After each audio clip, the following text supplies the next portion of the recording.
บายดีพ่อแม่พี่น้องป้องปายเพื่อทุกคนเนาะ FC ทางช่องบักภูมิ Official เนาะวันนี้บักภูมิก็สิมาตามแนวทางให้พี่น้องเนาะสำหรับไวรัสสตาร์เนาะพี่น้องเนาะงวดวันที่26พฤษภาคม68เด้อครับเด้อมาเบิ่งนํกันเนาะพี่น้อง เนาะสำหรับลาวสตาร์มื้อนี้เนาะให้เด่น4กับ9เนาะพี่น้องบักภูมิให้เด่น4กับ9พี่น้องมาเบิ่งผลมันออกบัดนี้ผลมันออกนะครับเนาะนี่ข้างบน198ข้างล่าง08กลับมาที่98ตรงๆนะครับก็ถือว่าปังเนาะพี่น้องเข้าที่9ตรงๆเลยเนาะพี่น้องเนาะนี่สำหรับลาวสตาร์เฮาเนาะนี่ก็ถือว่าปังเนาะครับเนาะนี่ให้ได้ก็ดีใจนำ FC เนาะพี่น้องเนาะนี่สำหรับแนวทางมื้อนี้ก็ถือว่าปังเนาะพี่น้อง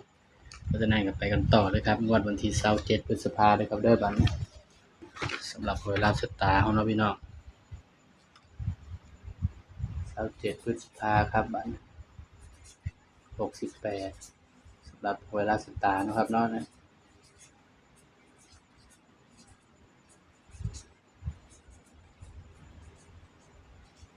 สำหรับใครได้บักภูมิก็ดีใจนำเนาะพี่น้องเนาะนี่ FC คนใดปังก็ดีใจนำเด้อพี่น้องเนาะเพราะได้ขาดเข้ายามแรงเนาะพี่น้องแต่ว่าตัวบักภูมิเองบักภูมิบ่ได้เล่นเด้อพี่น้อง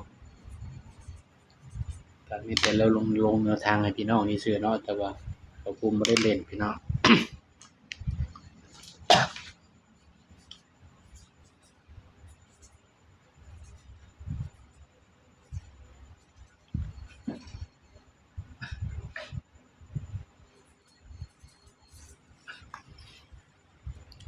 สำหรับเด่นเบอร์อื่นเนาะครับเนาะสำหรับหวยลาวสตาร์เนาะพี่น้องสำหรับเด่นเบอร์อื่นนะครับเด้อเด่น5กับ6เนาะให้เด่นไปที่5รอง6เนาะพี่น้องนี่เด้อพี่น้องเด้อสำหรับตัวเด่นเบอร์อื่นเนาะครับเนาะนี่ก็มาจับคู่เนาะมาภูมิบัดนี้พี่น้อง50 57 58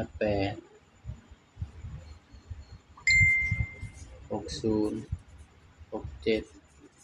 68นี่เด้อครับสำหรับแนวทางเนาะครับเนาะนี่สำหรับเด่นเนาะบักภูมิก็ให้เด่น5เนาะพี่น้องแต่ว่า59บักภูมิบ่ได้จับให้เด้อพี่น้องเด้อนี่สายรูดสายวิ่งก็ไปรูดไปวิ่งเอาเนาะพี่น้องบักภูมิก็สิให้แค่6คู่นี่เนาะพี่น้องเนาะนี่สำหรับแนวทางหวยลาวสตาร์ผู้อื่นเนาะพี่น้องชุด3ตัวมิดเดียวพี่น้อง857ไปมักแนวทางบักภูมิก็ฝากพี่น้องกดไลค์กดแชร์กดติดตามช่องบักภูมิ Official นี่เด้อครับเด้อนี่3ตัวกันไว้เนาะนี่เด้อพี่น้องแคปหน้าจอไว้เด้อครับเด้อนี่สำหรับแนวทางหวยลาวสตาร์เนาะจะก็ให้ FC ทุกคนปังๆเนาะพี่น้องเนาะสำหรับแนวทางเบอร์อื่นเนาะพี่น้องสำหรับคลิปนี้ฝากไว้เพียงส่ำนี้เนาะพี่น้องเนาะเดี๋ยวจะมาพ้อกันคลิปหน้าเนาะพี่น้องสบายดีครับ